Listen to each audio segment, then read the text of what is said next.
সালামু আলাইকুম রহমতুল্লাহ। আরও একজন দুইটা শেয়ার সম্বন্ধে জানতে চেয়েছে এবং উনি অনেক সময় অনেক শেয়ার সম্বন্ধে জানতে চান এবং আমার মানে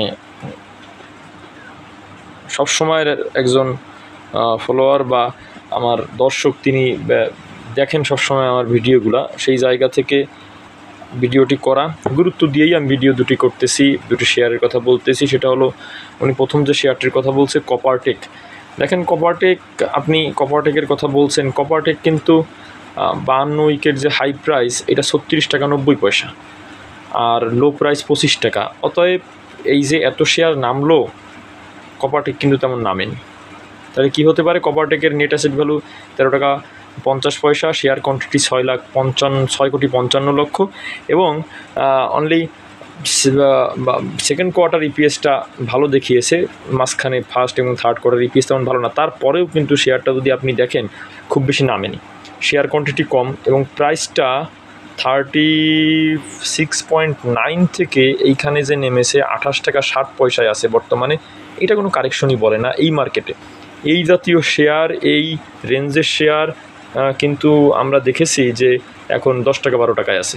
অতএব কপারটেক খুব বেশি কারেকশন হয়নি, সবসময় কিন্তু একটা আপ ডাউন ওঠানামার মধ্যে থাকে শেয়ারটি। একটা লক্ষণ হলো, এবং কন্টিনিউয়াসলি একটা ভলিউমের উপরে থাকে, ভলিউম একেবারে লেস হয়ে যায়নি শেয়ারটির কখনো।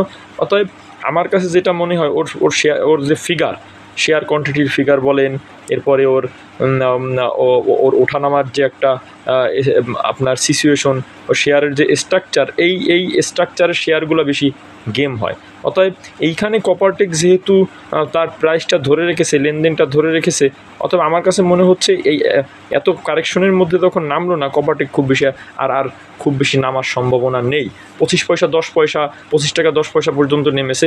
এইটাই হয়তো বা ওর বড় ধরনের একটা সাপোর্ট আমরা ধরতে পারি, এবং এখান থেকে শেয়ারটা যদি উঠে যায়, তখন কিন্তু যে ওর যে হাই প্রাইস 36 টাকা 90 পয়সা, এইটা ক্রস করে আরও অনেক উপরে উঠে যাওয়ার সম্ভাবনা কিন্তু কপারটেকের আছে।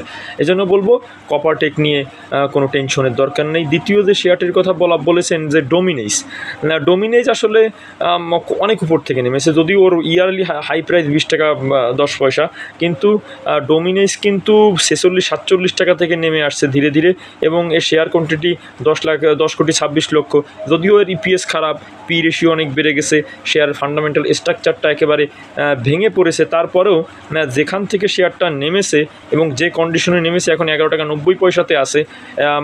এত নিচে কিন্তু নামার মতন শেয়ার যেমনই হোক ডোমিনেজ না, যদিও আপনার দুইটা কোয়ার্টার ইপিএসও খারাপ দিয়েছে। তবে আমি যেটা মনে করি যে ডোমিনেজ শেয়ারটাও মুভমেন্ট করবে, এটা আমরা জানি যে মানে বাড়লে একটা ভালো একটা মুভমেন্ট থাকে, অনেক ভলিউম থাকে।